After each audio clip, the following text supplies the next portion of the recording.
तो गाइज अभी मैं बात करूँगा पैरासाइट स्किन इन्फेक्शन की। तो बेसिकली भाई गाइज बहुत सारे मोस्ट कॉमनली इंसेक्ट जैसे बताता हूँ, जैसे मॉस्किटो हो गया, आंट्स हो गया, स्पाइडर हो गया, फ्ली हो गया, टिक्स हो गया, बग्स हो गया। तो बहुत ही मोस्ट कॉमनली देखने जाने वाले पैरासाइट होते हैं ये। और इनके बाइट से गाइज क्या होता है ना, हिस्टामिन रिलीज होता है, और गाइज यहाँ से रिलीज होता है 5 हाइड्रोक्सी ट्रिप्टामिन रिलीज होता है, और एक काइनिन नाम का केमिकल निकलता है। तो ये सब, और एक काइनिन नाम का केमिकल निकलता है काइनिन। तो ये सब गाइज ना स्किन को इरिटेट करते हैं, तो उसकी वजह से सिम्टम आता है इचिंग, माइन्यूट पेप्यूल बन जाना मतलब रेड दाने, उसके बाद वहाँ पे पेन होता है। ठीक गाइज, तो ये सब इसमें सिम्टम देखने को मिलता है पेशेंट में, है ना। तो ये सब सिम्टम इसमें देखने को मिलता है। उसके बाद बहुत सारे पेशेंट में गाइज हाइपर सेंसिटिव भी होते हैं, बहुत सारे पेशेंट इससे हाइपर सेंसिटिव भी होते हैं। ठीक है, तो वो हाइपर सेंसिटिविटी या फिर एलर्जी टू इंसेक्ट बाइट अलग चीज़ है, तो इसको मैं अभी डिस्कस कर रहा हूँ। ठीक है, तो इसको मैं डिस्कस कर रहा हूँ। तो इसमें जो पेशेंट को सिम्टम आएगा, जैसे फीवर हो गया, हेडक हो गया, फॉल इन बीपी। क्योंकि गाइज क्या होता है, जैसे भी बहुत ज़्यादा एलर्जी होती है ना, तो हिस्टामिन वगैरह ना ब्लड वेसल को डायलेट करते हैं, तो फॉल इन बीपी, इसकी वजह से शॉक भी हो सकता है पेशेंट में। ठीक है, मल्टीपल पेप्यूल भी अपने को दिख सकते हैं, और आर्टिकेरियल लीजन भी अपने को दिख सकते हैं, ब्लिस्टर वगैरह भी अपने को देखने को मिल सकते हैं पेशेंट में, है ना। तो ये सब सिम्टम उसमें देखने को मिलते हैं। ठीक है, और मोस्ट कॉमनली जो ये हाइपर सेंसिटिव वाला रिएक्शन है वो 2 to 7 ईयर वाले एज में दिखता है। 2 to 7 ईयर वाले एज में दिखता है। धीरे धीरे बॉडी ना अडेप्ट कर लेती है इस चीज़ को, है ना, विथ एज बॉडी इसको अडेप्ट कर लेती है। अब इसके बाद गाइस इसका ट्रीटमेंट क्या होता है, हम लोग एंटी हिस्टामिन दे सकते हैं पेशेंट में इचिंग के लिए। एंटी हिस्टामिन कोई भी, जैसे सिट्रजिन वगैरह, लियोसिट्रजिन वगैरह हम लोग दे सकते हैं। ठीक है, आइविल वगैरह। तो सबसे पहले एंटी हिस्टामिनिक दे सकते हैं। उसके बाद गाइस सेकेंडरी बैक्टीरियल इन्फेक्शन को रोकने के लिए हम लोग कोई भी टॉपिकल एंटीबायोटिक का यूज कर सकते हैं। ठीक है, तो टॉपिकल एंटीबायोटिक का यूज कर सकते हैं उसमें हम लोग। ठीक है, और सिट्रजिन दे सकते हैं उस पेशेंट में।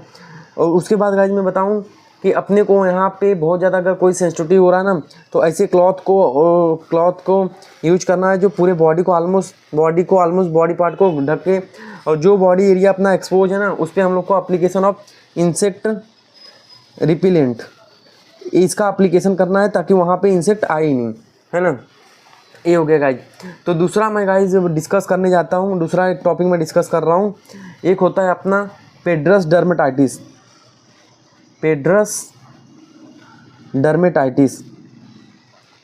तो गाइज ये पेड्रस डर्मेटाइटिस क्या होता है, ये बेसिकली एक इंसेक्ट से होता है। उस इंसेक्ट का नाम होता है ब्लिस्टर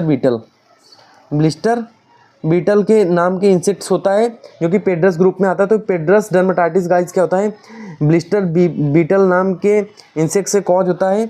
और बेसिकली जब जैसे ही इंसेक्ट, और कैसे होता है, टच से, जैसे ही इंसेक्ट सपोज ये, और बेसिकली बारिश में ज़्यादा मिलता है कि अगर ये मेरे स्किन को टच कर दिया ना, ये ब्लिस्टर बीटल इंसेक्ट, तो क्या होगा, यहाँ से टॉक्सिन निकलता है, वो उसके इंसेक्ट से एक टॉक्सिक निकलता है। उस टॉक्सिन का नाम है पेडेरिन करके एक टॉक्सिन होता है, वो निकलता है। और स्किन में पहले कैसे करेगा, रेडनेस कर देगा। सपोज पेशेंट सोया है तो पेशेंट उठेगा तो पूरा उसका रेडनेस रहेगा। धीरे धीरे जैसे जैसे टाइम बीतेगा रेडनेस बढ़ेगा, और उस रेडनेस में क्या आएगा, ब्लिस्टर और बुल्ले जैसे आ जाएंगे। तो ब्लिस्टर आएगा, फ्लूइड फील्ड, उसमें पानी भरा रहेगा। ठीक है, तो उसमें पानी भरा रहेगा वो ब्लिस्टर में, तो ये ब्लिस्टर आ जाएंगे और वहाँ पे रेडनेस रहेगा। धीरे धीरे करके वहाँ पे गाइस नेक्रोसिस भी हो सकता है अगर उसको हम लोग ट्रीट न करें। तो ट्रीटमेंट में गाइस यहाँ पे यही है कि ट्रीटमेंट हम लोग कॉर्टिकोस्टेरॉइड क्रीम देते हैं, कॉर्टिकोस्टेरॉइड क्रीम प्लस उसके बाद antibiotic application, corticosteroid plus antibiotic application देते हैं। और बहुत ज़्यादा पेन और इचिंग हो रही है तो गाइस हम लोग वहाँ पे एंटी हिस्टामाइन दे सकते हैं एज ए इचिंग के लिए, पर वो स्टेरॉइड भी थोड़ा सा वहाँ पे कम कर देता है इचिंग। तो स्टेरॉइड प्लस गाइज हम लोग यहाँ पे एंटीबायोटिक का टॉपिकल एप्लीकेशन हम लोग कराते हैं पेशेंट में। देन गाइज अपना इम्पॉर्टेंट टॉपिक जो सब वेट करते हैं, स्कैबीज। तो गाइज स्कैबीज होता है सार्कोप्स स्कैबीज के नाम से, स्कैबीज से होता है ये पैरासाइटिक इन्फेक्शन होता है ये बेसिकली क्या करता है ना, यहाँ पे क्या मिलते हैं बेसिकली लीजन कैसे होते हैं, पेप्यूल एंड वेसिकल्स लीजन होते हैं, पेप्यूल एंड वेसिकल होते हैं जो कि स्कैटर्ड फॉर्म में होते हैं, पेप्यूल एंड वेसिकल्स होते हैं। और ये बेसिकली कहाँ होता है, फोल्डेड एरिया में, जैसे फिंगर फोल्ड में हो गया, ठीक है ना गाइस, यहाँ पे हो गया, टो वाले फोल्ड में हो गया, ठीक है, ये इस स्किन क्रीज में होते हैं गाइस, जैसे एक्जिला में हो गया, एल्बो में हो गया, ग्रॉइन में हो गया है ना, ग्रॉइन में हो गया, या फिर रिस्ट में हो गया, जहाँ जहाँ स्किन क्रीजेस है वहाँ होगा, वहाँ भी ये होते हैं। तो ये मोस्ट कॉमनली एरिया होता है गाइस। उसके बाद गाइस यहाँ पे होता क्या ना, कभी भी जब भी पेशेंट आता है ना, तो वो उसको अकेले वहाँ पे क्या होता है, पूरी बॉडी में ईचिंग होने लगती है।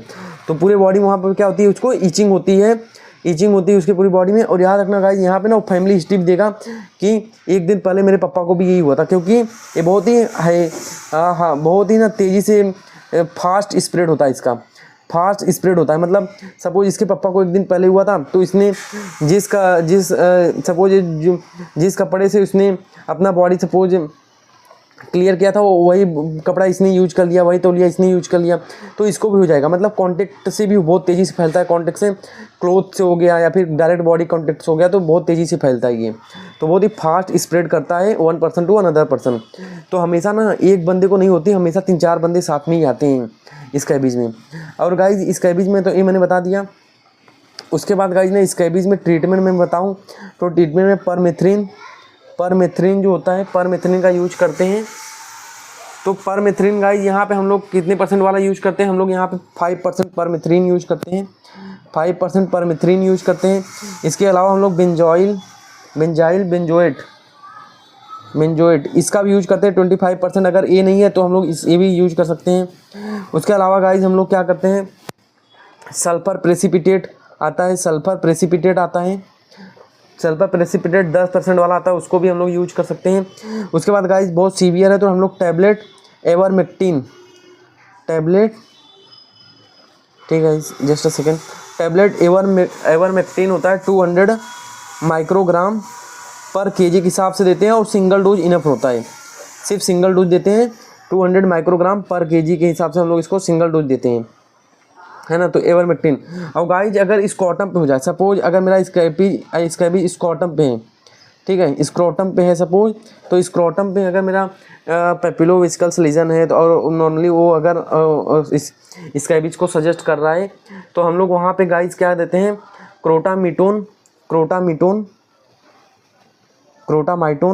क्रोटामाइटोन प्लस स्टेरॉइड का एप्लीकेशन वहाँ पे हम लोग करते हैं, वहाँ 3 to 4 वीक हम लोग देते हैं, 3 to 4 वीक इसका एप्लीकेशन करते हैं, ट्वाइस अ डे, ठीक है। तो गाइज होप आपको इसका भी समझ में आ गया होगा, ठीक है। उसके बाद गाइज ये था अपना पैरासाइटिक इंसेक्ट का इन्फेक्शन। तो guys it's all about the parasitic skin infection. उसके बाद गाइज मैं आपको फोटो दिखा देता हूँ कुछ को। तो गाइज ये देख सकते हैं अपने को, तो यहाँ पे पेप्यूल्स हैं, यहाँ पे क्या है, पेप्यूल्स है, इसके हैंड में हो रखा है, ठीक है। तो ये हो गया। उसके बाद गाइज यहाँ पे मैं बताता हूँ, ये बच्चे को देखो पूरे स्किन में क्या है, पेप्यूल और वेसिकल है, ठीक है, ये पेप्यूल और वेसिकल्स हैं, ठीक है। तो यहाँ पे भी अब दूसरा दिखाऊँ, पेड्रस डर्मेटाइटिस गाइज क्या होता है कि ये बंदे में देखो पूरा एरिथमा हो रखा है, प्लस वहाँ पे पेप्यूल है। अब पेप्यूल के बाद में गाइज यहाँ पे क्या हो गए, ब्लिस्टर बने थे और ये ब्लिस्टर फूट गए, इसीलिए यहाँ पे अल्सर हो रखा है ये। तो और इसका गाइज क्या क्या इसका डिफरेंशियल डायग्नोसिस हो सकता है, तो हर्पीज जोस्टर हो सकता है, ठीक है, हर्पीज जोस्टर वायरस हो सकता है इसका, ठीक है। उसके बाद और क्या हो सकता है गाइज, इरिटेंट कॉन्टैक्ट डर्मेटाइटिस हो सकता है इसका, ठीक है। तो ये इसका हो सकता है, ठीक है, जैसे इज्मा वगैरह, तो ये इसके डिफरेंशियल डायग्नोसिस हो सकते हैं, ठीक है। तो गाइज ये बेसिकली यहाँ पे क्या है, पहले रेडनेस हुआ, फिर यहाँ पे देखो, यहाँ पे ब्लिस्टर बना है, इसी पे ब्लिस्टर बनता है, और ये देखो यहाँ पे देखो, अगर क्लियर दिख रहा होगा तो ये फट गया ब्लिस्टर, यहाँ पे फट गया है ना। अब गाइज अगर बेसिकली फ्लेक्सर एरिया पे ज़्यादा मिलता है, तो मैं बताऊँ यहाँ पे ना इसको बोलते हैं किसिंग ब्लिस्टर भी बोलते हैं, या फिर किसिंग लेसन भी बोलते हैं। क्यों, तो गाइज मैं बताता हूँ, सपोज मेरे इस एरिया पे लीजन हो रखा है, ठीक है। तो गाइज सपोज मेरे इस एरिया पे लीजन हो रखा है, और अब मेरा ये वाला एरिया मैं फ्लेक्स करूँगा, तो अगर इसके टच में आया तो यहाँ पे भी हो जाएगा, ठीक है। तो यहाँ पे भी ये हो जाएगा, अगर मैं इसको फ्लेक्स करूँगा तो ये वाला एरिया जहाँ पे नहीं था और यहाँ पे है, तो इसको अगर मैं इसे टच कराऊँगा तो यहाँ पे भी हो जाएगा, तो इसको बोलते हैं किसिंग लीजन भी इसमें दिखता है।